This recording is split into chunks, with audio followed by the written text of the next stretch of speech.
All right, welcome everyone to this month's second Tuesday seminar on Master Your Lighting with ChromaChecker. As always, please feel free to use the chat in Zoom to type any questions, and Beth is looking at the chat, so she'll be able to forward me the questions as they come up. So go ahead and feel free to interrupt me, especially if that topic is hot on your mind and it's relevant to where I am in the presentation. So this presentation is going to cover how to master your lighting to get better color matching. And lighting greatly affects your ability to perceive color.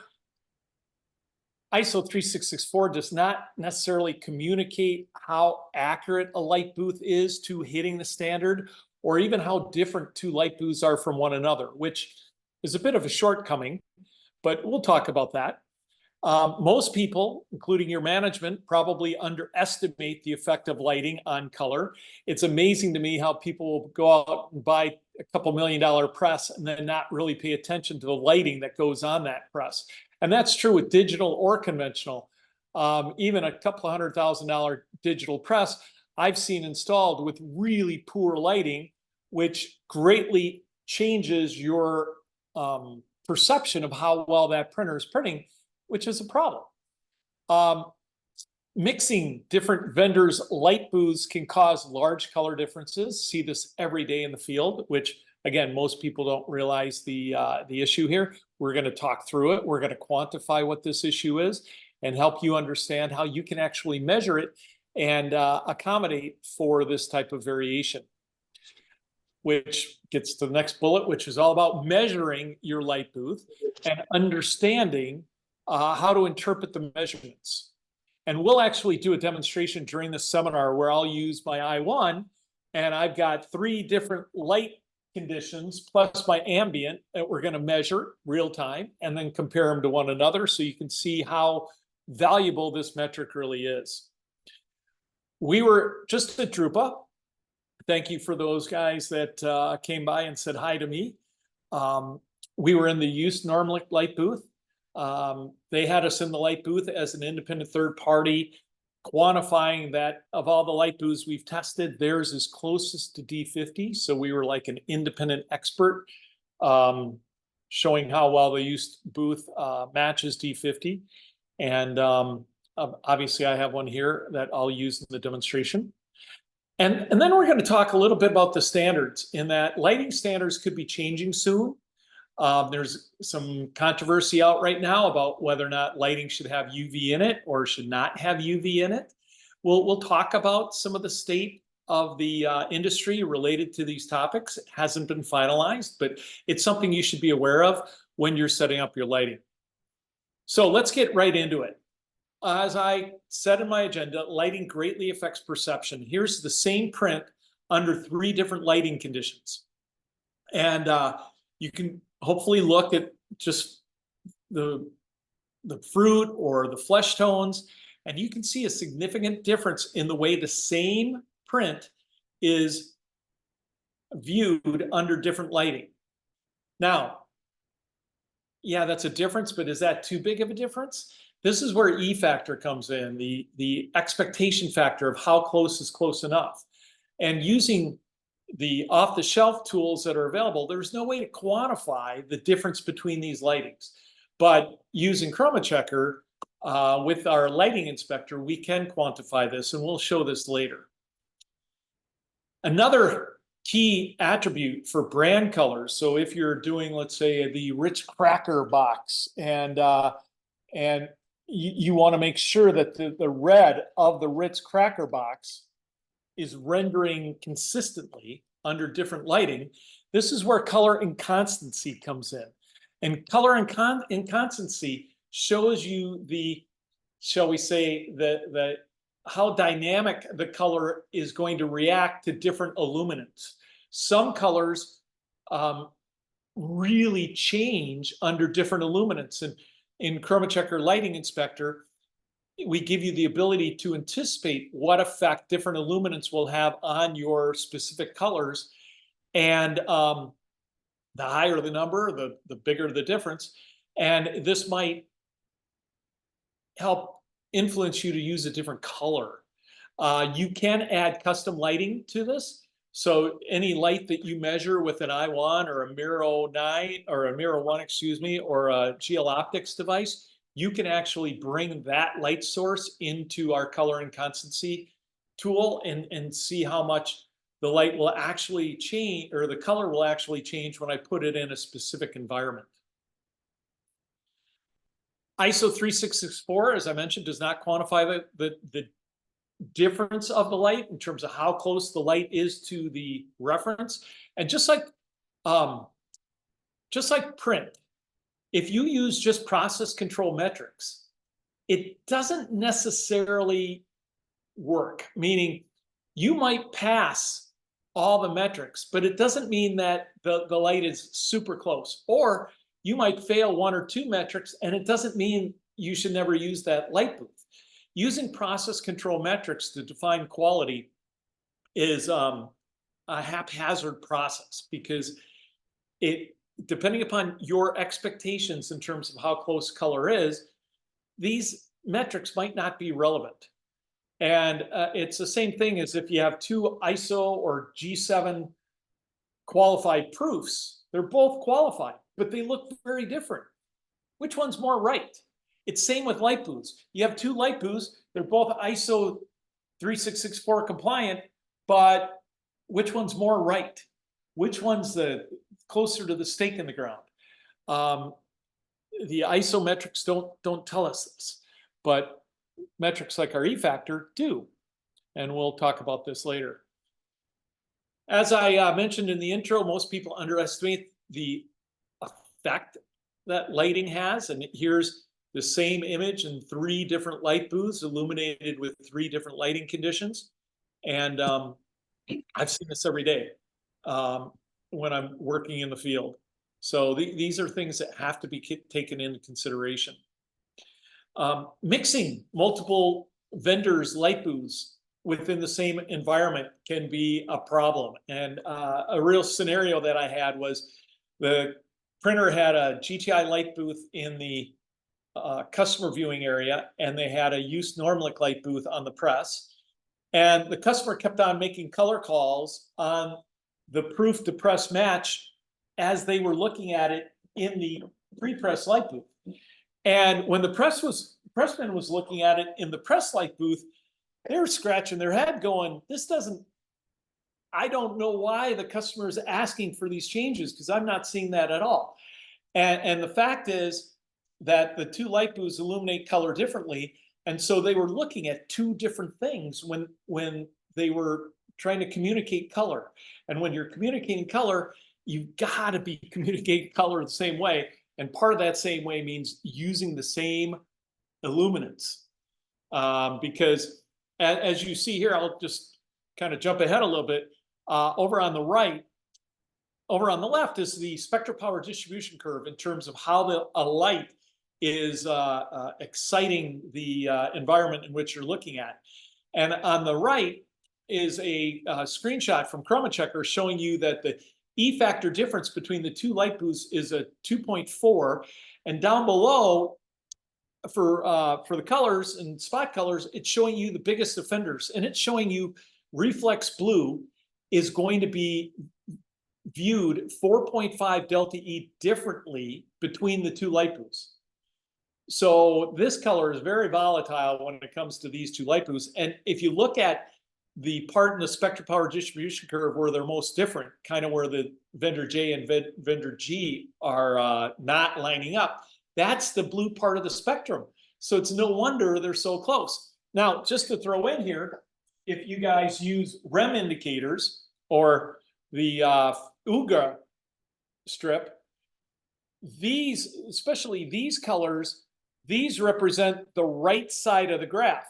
So you could view this in the GTI and the use, and they look perfect because it's only evaluating like 600 nanometers through 725. It's only looking at that part of the spectrum. It's not looking at the blue, nor is this, nor is the Pantone tool that helps you see if lighting is right. So people who rely on these tools, it's better than nothing, but it only tells you that the light isn't wrong. It doesn't tell you that the light is right. So be cautious with this when you're using tools like this. They're great tools, but they only tell you when it's wrong. They don't tell you when it's right. And you don't want to overuse it. Here's a scenario where I've got multiple light booths, and they could be both fluorescent and LED. And there's a difference between them, even though they're the same manufacturer. And is this difference too big? I'll tell you a real story where this customer had their product was woodworking. So the color of the wood was critical in terms of what's oak, what's maple, etc. They had all the proofs for their wood products approved on a Grackle 2006 proofing system. The difference between a Grackle 2006 proofing system, or just say Grackle 2006 and 2013, is about a 2.1 E factor. So the 95th percentile, delta E, is 2.1 difference. This customer's expectations was like a 1.9.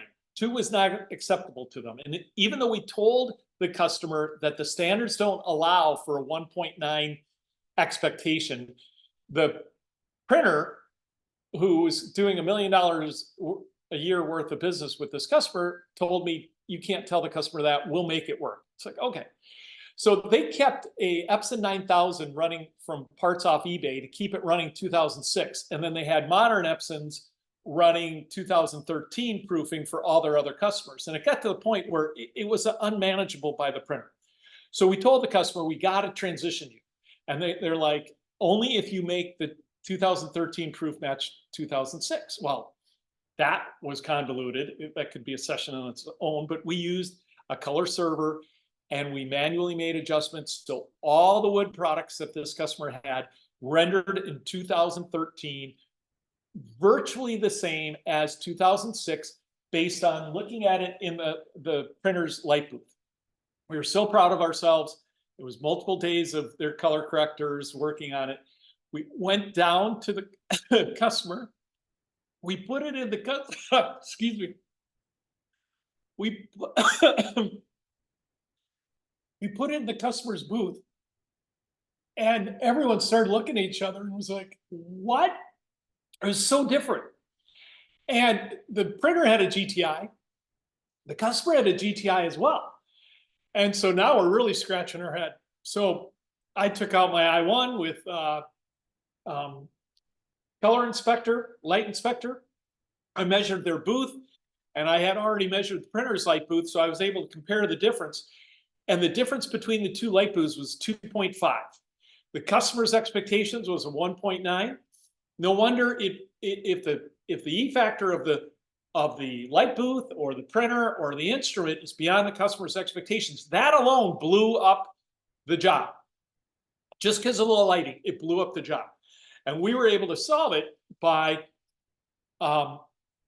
ending up buying bulbs in the same batch, distributing them to both the customer and the printer's light booth that was going to be working with this customer, and setting a time schedule for how long those fluorescent bulbs were on, which we don't have to do anymore with LED. But we had to do a time frame, and the printer actually gave them an i1 Pro so they could measure the light every month, and it would show in the printer's color inspector to show that the light was right. So being able to quantify these differences is the difference between a job passing and a job failing. And this company, it's Mossberg and Associates in South Bend, Indiana. He was looking at 3 different color quality profile, assessment tools when he chose ChromaChecker. And the president there will say his first 3 problems that he encountered, and this was one of them, were all non-print related. And all the other products he was looking at only assessed print. ChromaChecker was the only product that showed him what the problem was with the lighting or instrument, or he had another issue with temperature and humidity, which ChromaChecker flushed out. And he's like, I'm so glad I chose your solution because it is a complete quality tool to look at all my variables. So when we're looking at rules for engagement, we have to understand the ramification of the lighting variables. And one is defining what the lighting is, defining what the references are, and defining the tolerances. Now, if we look at the graphic arts industry, we use ISO 3664, and it's 2008, and it's D50 with UV. So the current standard for lighting has UV in the lighting condition, and it represents sunlight, which has UV in it, which means materials with optical brighteners, they're going to be excited, whether they're fabric or paper or other types of material, plastic. If it has optical brighteners, the UV is going to excite that that material and change the color of how it looks in the eye. Now, it's important to understand 5,000 Kelvin is not D50, and CRIs, which are color rendering indexes, are they were invented many years ago, and they're not super relevant to some of the variables that we're dealing with today. D65 is a standard for the textile and paint and plastics industry. And depending upon what you're trying to match, you might need to match to D65. And it's important because the same LAB value in D65 will be different in D50. And if you're using a program like ChromaChecker Capture, it gives you the ability to dynamically change the color specification. And the color specification means what is the light, what is the viewing angle. And so you can see how the LAB numbers change and actually simulate what's going to happen on the screen. And the importance of a color specification is that it allows you to make custom color specifications. So yeah, you have default color specifications of D50/2 degree, you have D65/10 degrees, but let's say you're doing work for Lowe's Hardware, and Lowe's Hardware doesn't use any standard lighting in it. They have a custom LED that renders color differently than D50, and you need to make a, let's say a wallpaper sample look correctly when it's in Lowe's light versus in your lighting booth. So having the ability to have a custom color specification gives you the ability to anticipate what effect the light is going to have on your eyes, so you can color correct, and when the job actually goes into their environment, that the color is going to be correct. These are really important capabilities. We're going to share how to do this in a future Second Tuesday seminar, so stay tuned on that. In terms of quantifying light, the industry's always looked at a practical way to quantify light. And about 5-6 years ago, we extended our E-factor metric, which is just essentially the 95th percentile delta E, to be able to quantify how close a light is hitting D50, how close two lights are to one another, how much a light moves over time. And all of these metrics you can't do with ISO 3664. So as I shared with my example with Mossberg and Associates, that was a phenomenal win, because there was no question what the problem was, and therefore there was no question how to fix the problem. If we didn't have this ability to instantly ascertain that the light was different between where the color correction was done and where the customer was viewing it, can you imagine the amount of hours spent re-editing the colors when there was nothing wrong with the color was wrong with the light? It's really crazy when you think about it. I can think of an example right now where a customer had 2 Heidelberg presses, and they get the printout. They were doing the same job, and they compared the prints on both presses, and it was very different. And the problem was the light booth on the 2 presses was different.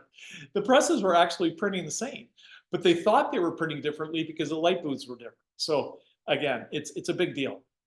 Now, in this scenario of being able to quantify light, we can quantify how different fluorescent supermarket tubes are from D50, or how D50 is different from office lighting, or how different supermarket tubes are from office. We can quantify all these differences.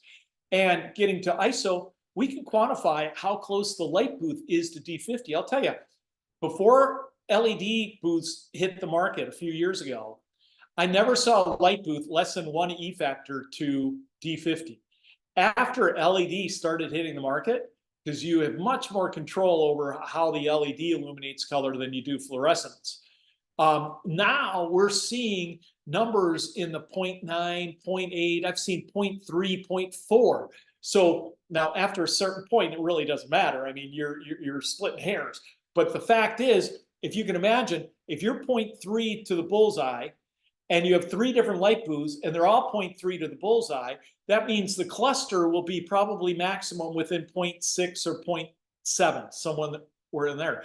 Whereas if we have 3 light booths that are 1.5 to ISO, and then we compare them to one another, we could have a 3 to 4 E factor difference between these 3 light booths, which for most customers, especially picky customers, that's too much. That blows you out of the water before you even start putting ink on paper. So again, these values become really useful. And so we know what a light booth of 1 is versus 1.5, and we can quantify what's the difference between the D50 and the office and the home, and really understand what's going to happen with that. We can quantify what the difference is between a GTI light booth in the customer viewing area and a used Normelec light booth in the press area. And this, by the way, is all fluorescent, but there's still difference with LEDs. So you need to be aware of this, need to be conscious of it, need to know what colors it affects. And here we're quantifying the 4 different light booths and showing how different each light booth is from one another, which again, if you're working with a picky customers looking at a 2, you just shot yourself in the foot because they're so different. Now, at this point, what we're going to do is we're going to go into ChromaChecker capture and measure lighting. And I've got 3 different light booths here. I have a lighting unit from Calibrite, which is called Graphite. I've got a GTI PDV, and I've got a used color communicator. And I've actually got an I1, so we're going to be using the I1. And I'm going to do a spot check on these lights as we go through this. So from this, I'm going to open up my capture software. And I'm going to log in as Beth. And Beth is only in charge of checking lights. So when I log in as Beth, you can configure ChromaChecker Cloud. So when Beth loads ChromaChecker Capture, it automatically brings her to the lighting inspector. And so when she's in the lighting inspector, she has 4 lights that she can measure. She can measure the Calibrite light, the GTI light, the use light, or office lighting. So in this way, I'm going to calibrate my measurement instrument, get it all ready. And now I'm going to put the diffuser on the instrument. People have a hard time finding this. This comes in the I1 case, but it's kind of buried. It's under the tool that you use to mount the I1, so people don't easily notice it. But all I1s come with this. Now, the Miro 1 doesn't come with the diffuser. You have to purposely buy it extra or buy it afterwards. So that's something important to know. So now what I'm going to do is I'm going to put the instrument down. I'm going to turn on my Calibrite light. And I've got my Calibrite set up here. And I'm going to click the button on the instrument, or I could actually click the measure button in the software. And it's going to measure this light. And it's going to tell me how it did against ISO 3664 P1 condition. And you can see it passed CRI and it passed the lowest special index, but it failed the chromaticity offset, but just barely. You can see the yellow circle is right on the green line representing the tolerance. So it's off by 0.0005. I mean, it's really close, but technically it fails ISO. And then the illuminance at 607, I am telling it to do P1. which requires 2000 lux. So it's not bright enough. So I could move it down. Now the light itself has the ability to turn up the brightness, which I just did. If you noticed, I clicked on the button, I turned up the brightness. So let's do another measurement on this and see if we can get the illuminance up. So it takes a second. Here it comes. Look at that. Now my illuminance is passing.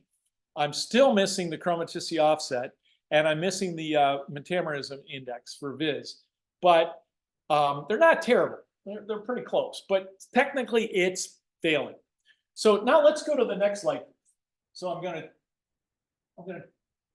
turn that one off. We're gonna go over to the GTI. I'm just turning that one off so it doesn't influence my measurements. And now in the GTI, I'm going to click on the GTI here, and I'm going to say measure. And now it's measuring the GTI, and this GTI actually is a dimmer. So if I'm not the right illuminance, I can adjust the dimmer. And you can see, you know, this is fluorescent, by the way. This is an older model. And remember, we're told you should wait 30 minutes before you measure fluorescent. Yeah, well, yeah, you can kind of fudge on that. As you can see right here, I just turned it from cold and it came up. And look, all the metrics that this instrument's capable of measuring for ISO 3664 are passing. You'll see that the MIUV is not tested because this instrument does not look at that part of the spectral range. So this instrument technically can't be used for true ISO assessment, but it can be used as what we'll call a sensor to tell us if we're close. And I've done a lot of tests, and typically with sensors that do test into the MIUV range, when they pass one, they pass the other. I mean, it's rare that I've had a situation where I'm measuring lights and they fail in the MIUV and they're not registered in this. So, and you can see the circles in the middle, and look, the E factor on this light booth is 1.62. Now let's turn the GTI off and let's go to the use. And this use has a upper and lower light. So there's a light down below and there's a light up above. And now I'm going to click on the used color communicator, and we're going to measure this one. And we'll see what comes up. This one is an LED, and oh boy, look at this. This one passes everything that we're testing here. And look at the E factor on this one. This one's a 0.94 to D50. So this light booth, I know, is more accurate than this one. This was a 1.6, this is a 0.94. Exactly what I expressed earlier is before we had LEDs, I was seeing 1.5, 1.8 in that range in terms of how accurate it was to the ISO D50 bullseye. Now with LEDs, we get lower. And here we're seeing a 0.94. So that's great.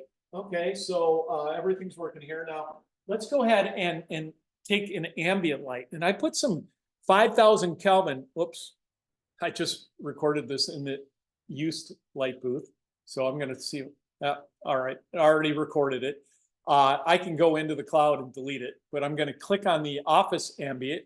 I'm going to measure the ambient. You already saw a sneak peek that the ambient is not going to measure or pass ISO 3664.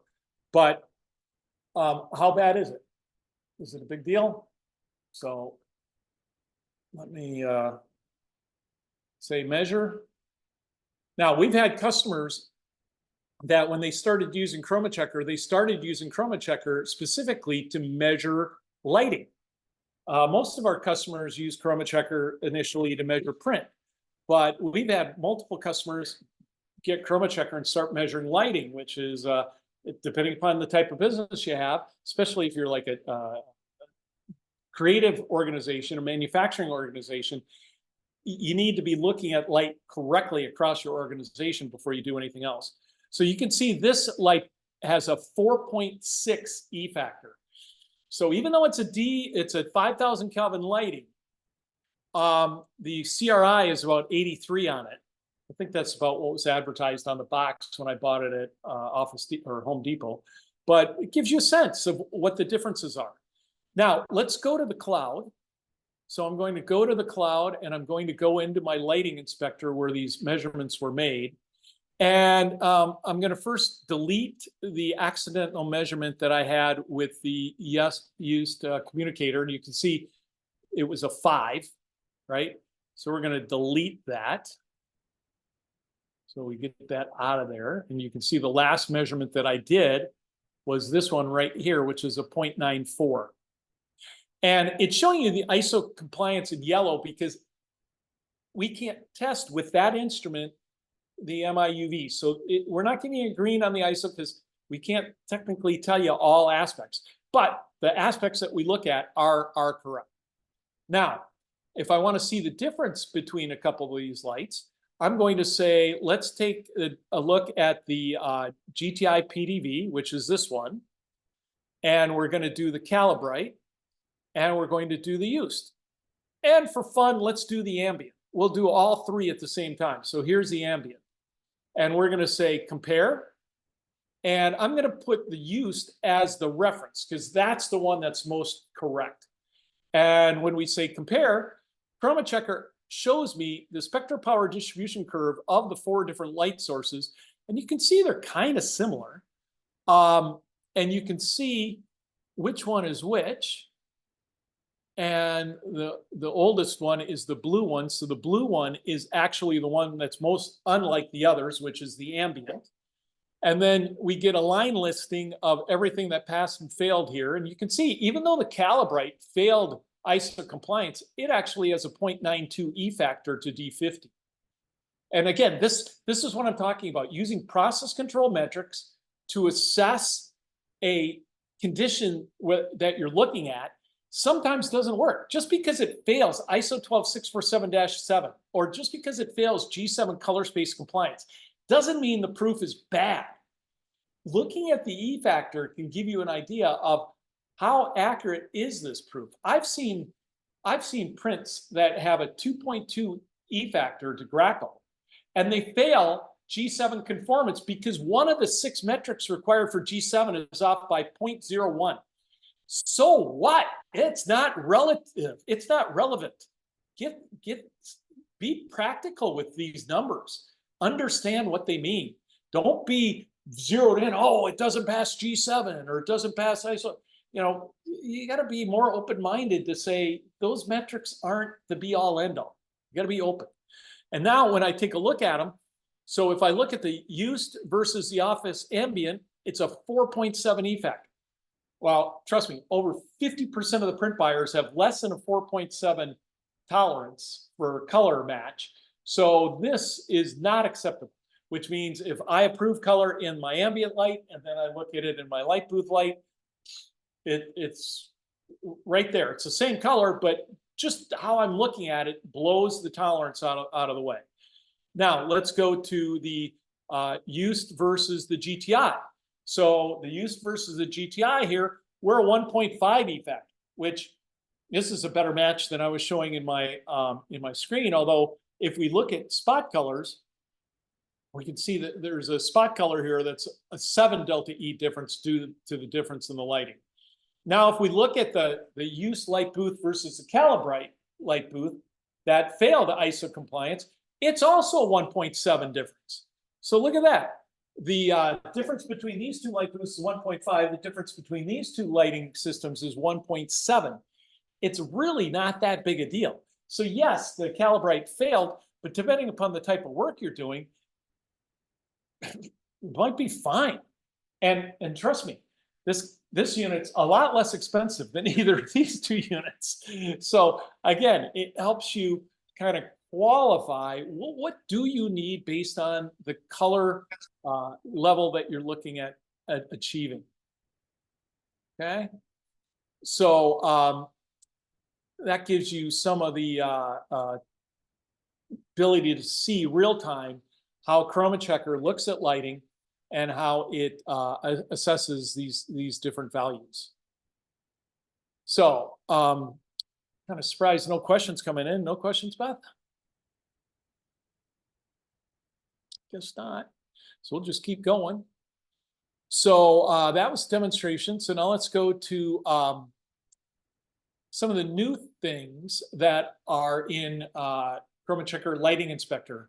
For Drupal, we added a couple new capabilities, including a TM30 evaluation. TM30 is a method for evaluating light sources for color rendition. And we have a white paper which talks about how to use TM30 in terms of evaluating lights. And if you email me, I'd be happy to send it out to you after this session. And I'll also send you the link to this video. And I think this video is so important. I'm actually gonna show you the parts of this video, because again, people underestimate how much light affects color. And so I fast forwarded the video. It's about almost a 9-minute video covering everything entirely. I skipped to the 3:46-minute mark.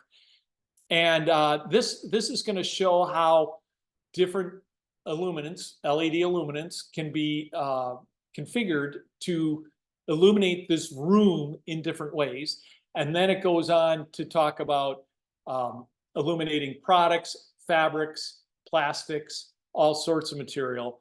And the speaker is quite good. It talks through the variables. Slightly, so let's just get into this, away from the record. And I'll let him talk. I'd look at maybe an RF in the 80s, an RG slightly above 100. And if I knew I wanted to really make the reds pop, then I would go to the color vector graphic and look at that and see where exactly the colors are being saturated. So this is an experimental room that we developed to sort of do some pilot testing to understand how exactly the values and outputs from TM30 relate to human perception. So we conducted an experiment out here. We have color tunable luminaires, and we can create all kinds of different lighting conditions. In this case, we created 26 different conditions, all varying the color rendering without changing the color of the light itself or the output. So constant output and constant chromaticity. So we asked participants to evaluate whether they liked or didn't like the lighting, and it was a number of other questions. We sort of created this room with 5 different groups of objects. So on the table, we had natural objects.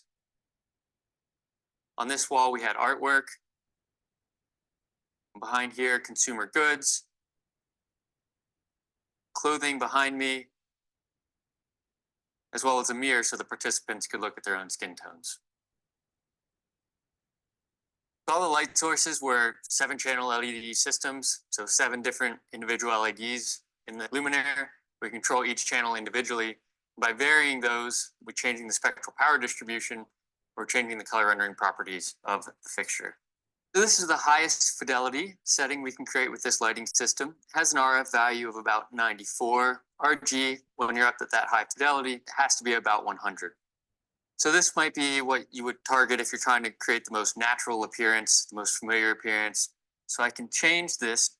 We're going to go through the extremes now. So this will go to something with a very high level of saturation. So this has a fidelity value, RF, around 65, and RG value, gamut saturation, around 115. So this is really, really saturated. You notice the reds really stand out here. For example, the orange pepper and the red pepper almost look much more similar now, harder to tell apart. This might not be something you'd want in a restaurant or a grocery store. Things look a bit unnatural. But say you're in a party store or an amusement park, and you really want to make that cartoonish appearance, this might be something you're interested in. So we can go to another extreme now, to a source that's very desaturating. So again, this has the same fidelity index as the previous source, RF about 65, but now the RG value is down around 80. So this is really desaturating. Everything's a bit dull, depressing. And now you see the cabbage is almost like a dark purple color. You used to have sort of more a fuchsia kind of color to it. Tomato really dull. Now the orange and red pepper, again, they look very different in this case. So we're not getting the hue shift, it's more of a desaturating effect. So in our experiment in this room, this is actually the least favored source of all. And the other important thing is that it has the same fidelity value as the previous source. This is the issue with CRI, is that you're only considering fidelity, that these two would be rated the same. So we'll change it now back to a more typical source. So this is actually the most preferred source in this experiment that we conducted. So this has a fidelity value around 84, a gamut value around 101, pretty neutral in terms of average saturation, but it's boosting the reds, which is something a lot of people look for. It seems to be an indicator of preference throughout this experiment and in many other experiments. Fairly high fidelity. Now, just to illustrate the importance of the color vector graphic and understanding where saturation is occurring or isn't, I can go to another setting with the same values for RF and RG. But this one's, instead of saturating the reds, it's desaturating the reds and increasing the saturation in the yellows, which our human vision doesn't seem really to be that sensitive to. So this is actually much, much lower in terms of its rank order in the experiment that we conducted. So this is something pretty typical you might see in an architectural interior. So I can show one more here, and this is the second most preferred source.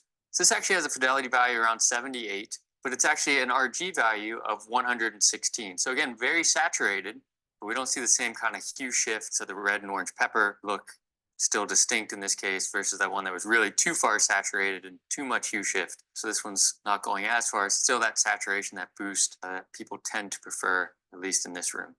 So a bit lower fidelity than you might typically use in an architectural interior. But again, the importance of pairing the fidelity and gamut values together with the color vector graphic to really get a better overall impression of what's going on in the space.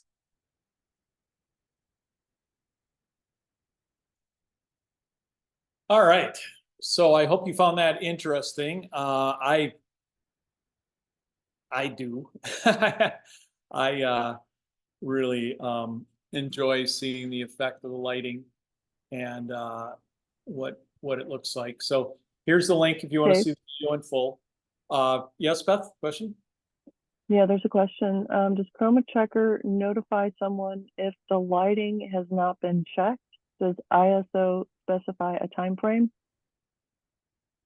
Okay, so great question. So with ChromaChecker, you can set up how often you want, let's say in my case, Beth, to check the lighting. So you can have it automatically send out an email, let's say once a month.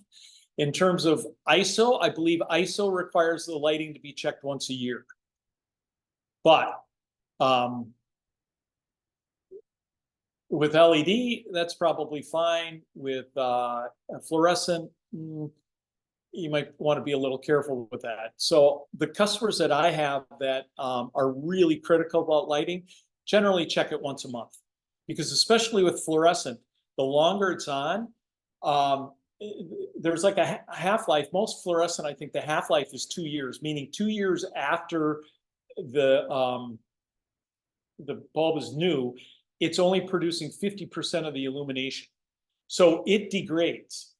And ideally, from an electricity standpoint, you leave the fluorescents on. That's the most economical way, even though in this green day, people think you have to turn it off. It actually uses more electricity every time you turn it on, and it's harder on the bulb. But needless to say, fluorescence is very dynamic and should be checked more, way more than, let's say, an LED needs to be checked. And that's all set up in the accountability inspector within the ChromaChecker. So you say who's responsible to check the lights, and then what the time frame is, and then you can do both a check or an audit. We should probably talk about this, because I was just doing a check, which is taking one measurement and seeing what it is. Well, ISO really requires an audit where you're taking 9 places in the light booth. Now, for small light booths like this, that's not relevant. But when you're dealing with press side light booths or light walls where you're hanging things on the wall, now an audit is really useful, because an audit will check the consistency of the illuminant across a wider area. And for this, we actually built a template in InDesign so that you can print it on, like I've got it on cardboard or like a white board, and you take the viewing area of your light booth. So let's say it's 50 by 40, and then you figure out, you divide that into 9 equal squares, and then you take the center of each square and you make a bullseye. And in that way, you take the instrument when you're doing the audit and you put it directly on top of the bullseye. So in this way, you're measuring the 9 quadrants at the right place and the same way every day, or every time you're doing the audit. So having this template to help direct how to measure it is key. And so the light has to actually pass all the metrics that you see in what we were showing in the screenshot, but it also has to pass the uniformity. And just to show that, I'm going to go into my lighting inspector, and I think I've got the uniformity on this light. So let me look, and you can see, yes, here's my audit. So I took these 9 measurements, and then I said, make an audit. And then ChromaChecker goes in and does all the ISO calculations necessary to compare each of these 9 measurements to one another, and making sure that the illuminance is always in the right range. Oftentimes I'll do this, and either the measurements at the bottom of the light booth or the top of the light booth can be off because the illumination is not even. And that's something you need to be aware of. Or even the bottom measurements might be getting ambient light in, which is corrupting what's in the sensor of the instrument. You need to be aware of that. So great question. Hope that answered it. Let me know if it didn't. And we'll get back into the presentation here. So that's TM30. Here's the graph for TM30. And you heard him talk about RF and the RG. And here's the RF at 96. Here's the RG at 100. He said the most natural, which means sunlight, or D50 when he's saying natural. And we plot this graphic out of the CC. The color temperature obviously is 5,000.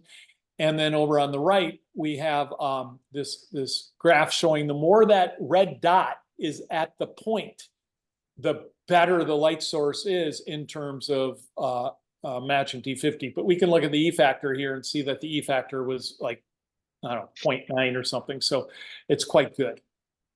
Okay, so that's a little bit on TM30. You want to learn more, look at that video and look at the white paper.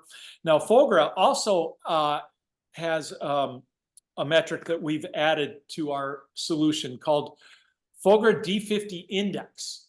And we've put this metric into our software. And in fact, you look at the screenshot from Lighting Inspector on the top, you'll see the TM fidelity index at the RF and the TM gamut index at the RG.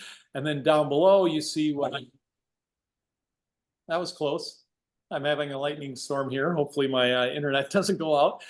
But you'll see there's the FOGRA CIEDB and FOGRA D50 index. And so this is a metric that FOGRA is working on. It's not finalized, but the concept is to start looking at a new lighting condition. And I kind of alluded to this in the beginning, but we've got P1 for critical viewing. We've got P2 for practical viewing. We're looking at, the industry's looking at doing a P3, which is essentially D50, but no UV. It's still in research. And one of the tools that FOGRA came up with is this tool. It's like a light inspector. And the concept is this material has optical brighteners and A has optical brighteners. And if you look in the lower left-hand corner of the screen, if A matches with the above, then you know there's optical, there's UV in the light. Now look at, as I hold this up to the camera. As I hold this up to the camera and you look at A, it looks more like the sample on the left where F matches the above. And that tells you there's no UV in the lighting. And I can tell you my office lights, in fact, most store lights, most any LED lights, they don't put UV in the light unless it's going to be used for a luminaire for trying to hit ISO 3664 2008. So if I put that in the light booth, you can see now you probably can't see it because it's washed out, but the A's match and the F's don't match. But this light booth actually has a UV filter on it. So if I hit the UV on it, now the F matches and the A doesn't match. So this is a nice little tool to quickly check to see what light has UV in it and what light doesn't. Another new feature that we put in ChromaChecker Lighting Inspector is a library of 300 different lighting conditions. So, you know, in Color Inspector, we have a public library that has like Best Buy's colors in there, as well as other popular color palettes. We have all the color bars in our public library. We have lots of data in the color library. Well, we've just added 300 lighting conditions in the color library. And one of the things this allows you to do now is a best match or find closest match. So if you're dealing with a printer that you've never dealt with before, you can take your instrument, measure the light booth, it'll automatically come up, find the closest match, and tell you what the illuminant is that they're using, which helps you better diagnose what's going on with the color issue.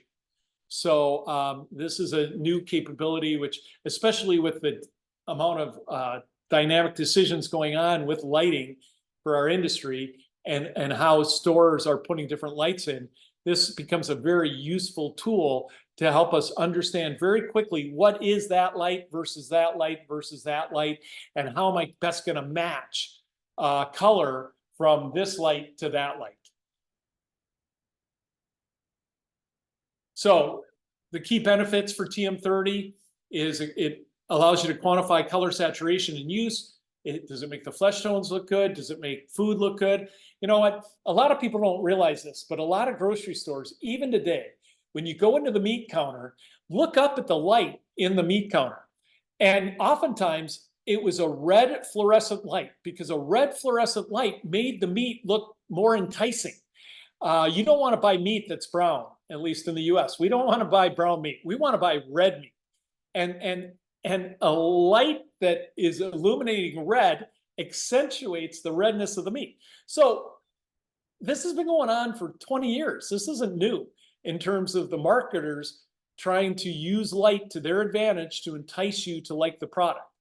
And so now we're getting more formal, and with LED we have more capabilities, so we can do more, and we need to be aware of that. And that's what this TM30 gives us the ability to do. We could choose for a light specifier. So if you're, let's say, a brand company that has stores like, let's say, Fossil, and your products are quite natural, you want to make sure that you're using a light source that really simulates daylight, I would think, so that the natural materials that are in Fossil products look good. And of course, it helps us understand how the light is different. And then, of course, for the find the closest match, it helps us when we're trying to replace similar lighting, or it helps us when we're needing to make a custom color specification to make color in one environment to match a different environment. And now this find closest match becomes really valuable for us. So which lighting and M condition to use? M1 has been the predominant answer over the last, let's say, 6, 7, 8 years. But I know a lot of you, even on the call today, have been talking M2. And M2 means there's no UV. And part of the reason is that more and more with the industry going LED, we don't need to measure with UV. So we've actually made the decision about our ChromaSpot library, which is still in beta. You guys can still sign up for the beta if you're interested. But the default published ChromaSpot library will be M2. Now, we do have an M1 and an M0, but the default's M2 because, again, the industry with no UV in the lights, there's no sense trying to capture the UV. And it's been my feeling all along, and a bunch of experts reinforced this at our color conference that we had this past January in Tampa, Florida, was that, and by the way, we are having a color conference next January in Tampa, Florida again. Sites to be determined, but it's in the Tampa area. But if you have so much UV in your substrates, it's like if your B value is more than -7, M1 starts not working anyway. So you really need to move to M2 condition. And then as I mentioned, standards committees are working through these issues. Stay tuned. No official result yet. There's a lot of debate going on within these committees, but even with the debate, organizations like Fogra are moving forward saying, hey, we're going to do a P3, which is D50 no UV, and we'll see how it ends up lining up with standards. I'm not that close to it, so I can't make any official statement about it, but it does make sense to have some sort of reference without UV. So in conclusion, hopefully you've learned here lighting is critical to making a color match. You want to measure lighting, you want to track it, you want to compare it in order to control it. If you're not measuring, you can't control it. Go ahead and utilize some of the new functions that we put in Lighting Inspector. They're meant to help you. Audit the lighting in your shop, understand how different the lights are throughout your organization, educate your company based on what is an E factor. You know, we have this great tool that shows you what an E factor of a 3 is or what an E factor of a 2 is, so that when you're educating people, this is an E factor of a 2. This is how much the color in one light booth changes when you put it in the other light booth. And it tends to make people quickly aware that lighting's more important than they thought. So stay tuned for the latest standard changes. And please like us on LinkedIn to stay in tune with these seminars. And I thought I'd leave you with an actual picture from a customer of mine. I'd been working with this customer a number of years, and I just happened to be by the press room, and I looked up in the light booth, and I'm like, whoa, wait a minute, who did this? And the guys were going, well, we all did. We figured we never know how the product's actually going to end up with the customers, so we thought we'd do a variety of bulbs in the light booth on the press, and then we'd be safe. And I was speechless, and I'm rarely speechless, but I was dumbfounded. And I said, who do I talk to about this? Because this is, you don't want to do this. And then I said, guys, if anyone asks you who you work with to help with color, do not use my name. I relinquish working with you guys. You guys can find another color consultant, because this is so fundamentally wrong on every level that if I can't help dissuade you from doing this, then I'm done. I can't help you with your color problems. Are there any other color issues or color lighting questions before we tune out? If not, I hope to see you guys next month, second Tuesday. We're still determining what the topic's going to be. There's a couple hot topics that are going back and forth, but we'll let you know within a couple weeks. So thank you, and enjoy your day.